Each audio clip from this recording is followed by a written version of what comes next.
the show for today. We're talking to Dr. LMadu2, and the topic is commercial and business investments in Africa. And in a real sense, Dr. LMadu2, I think, as we've said earlier, that Africa is again open for business. Let's continue that. Yeah, and you know, if you want to do business in Africa, then you say, well, what am I going to invest in? What do they have? Of course, you have oil and gas, you know, in Nigeria, in Angola, Congo, Republic of the Congo, in Brazzaville, in Gabon, you know, in Cape Verde, Sao Tome, Equatorial Guinea. They all have oil. You go to Niger, they have uranium in Niger. They have uranium in Gabon, and part of Chad. You know, then in agricultural products, you know, there's a lot of agriculture, you know, to import and export. Then you have the food processing, and a lot of that in Africa. You have a lot of what do I call it? Technical, you know, computers, etc., etc. These are some of the things you can invest in. You know, then once you say, well, how do I get there? And if I get there, how do I start? You know, the first thing is make sure if you want to go to Africa, number one, you have to have contacts. You know, you have to have contacts. Find some reliable organizations or individuals with access to power in Africa to guide you on where to go to. You know, secondly, you know, you have an agent. You know, when you do that, you can find an agent. Say, okay, I want you to be an agent in this particular country, you know, to help me navigate. Okay. And of course, you know that most of the economy in Africa is mixed economy, you know, what we call mixed economy, some socialized, some capitalist, you know, kind of mixed. And about 80% is government control. At times 90% is government control. So you have to deal with the government in order to do business. In respect. Exactly. In order to do business in Africa, you have to deal with the government. So you have no private enterprise to the extent that the government is not involved. That's correct. So you have to have an agent who has some contacts and connections to those who empower in order to be successful in doing business in Africa. You know, so when you have these things, then the next question is this: having done this, what is the cultural listen? Every system, every country has its own cultural, you know, what you call business culture. There's a business culture in the United States. There's European business culture. There's Chinese business culture. So you have to be able to understand this culture now to do business. For example, in Africa, in some countries, you can't use your left hand to shake somebody's hand or eat. It's regarded as an insult. Now, in most of the countries in Africa, when you go to do business, you have to at least sit down with those, you know, and talk. You know, they might spend 1 hour asking you about your grandmother, your grandfather, your sisters, your brothers, family, and all that. So you have to be patient and go exactly. Just go along with it. Go along with it. Don't say, well, I'm getting tired, I have to go. No, that would be regarded as an insult, because what is happening when they're talking to you is they're checking you out. They want to see if you can be somebody compatible for them to do business with. Because a lot of business in Africa, like its politics, is personalized. It's relational.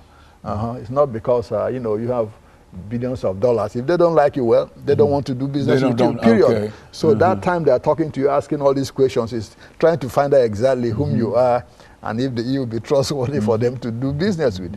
Because you have to understand, even today, a lot of business persons in Africa don't even sign contract with people to do business. It's just they know you. You know, so this it's on a personal, it's on a personal basis. Exactly. A contractual basis. Exactly. So that's very, very important. Now there's something called the 3 P's of doing business in Africa. One is pensiveness. You know, that's common sense. You know, number 2 is patience. You know, you have to have patience in order to be able to be successful in anything you do. That's number 2. Number 3 is perseverance. You have to persevere because there are a lot of obstacles, a lot of things that you might get throw you off track very easily. You might get frustrated with. For example, there's something called African time. You know, and most people understand it. They might say, okay, the meeting is at 3 o'clock, but then you know, they will just come to meet you by 6 o'clock.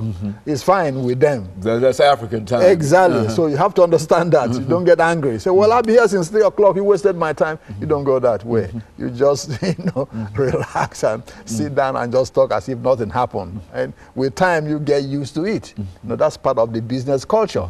And so you have to understand that in order to be successful in doing business there. Now, somebody says, well, I'm going to Africa to do business. Now, what is the pros? What are the pros? What am I getting? Fine, Africa is almost about 1 billion people in Africa. So that's a very huge market it really there. is. Exactly. That's 1 billion people in Africa. That's a very huge market. So that's an advantage. Two, the economy of the whole continent is about 1.3 trillion US dollars. So that's a lot of money, you know, there to spend, buying power and all this. So that's a very big advantage of doing business. Big market. Exactly. And out of this 1.3 billion, South Africa accounts for about 40%, you know, of all the businesses done in Africa. So what you call sub-Saharan Africa, so to speak. That's about 40%. Now, having said that, you know, why is it that a lot of African businesses, you know, people go to Africa and then they don't succeed? What are the obstacles? What are the obstacles to doing business? Number one is corruption. Okay. Yeah, you have to. We've dealt with that. Exactly. You have to pay people and all this and that. In fact, that's why in this country you have what they call the Foreign, you know, Corrupt Practices Act that, you know, forbids American businesses from giving bribes to do business overseas.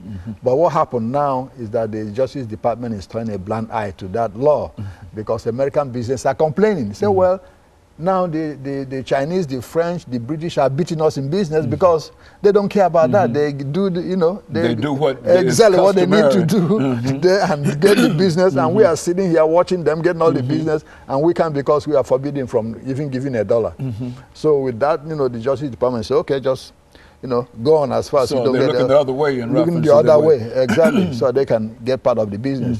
Number two is absence of data. That's very important, you know. You can go to an office now, ask for data of 2010. What you get is the data of 2000 or 1999. So nothing is updated. Exactly. Information in reference to. That's correct, and that's very, very critical. Okay, Dr. Madu, what we'll do, we'll take our second commercial break, after which we'll come back and we'll allow you to continue giving us, excuse me, what I consider to be essential information in terms of dealing with this whole idea of an open business Africa.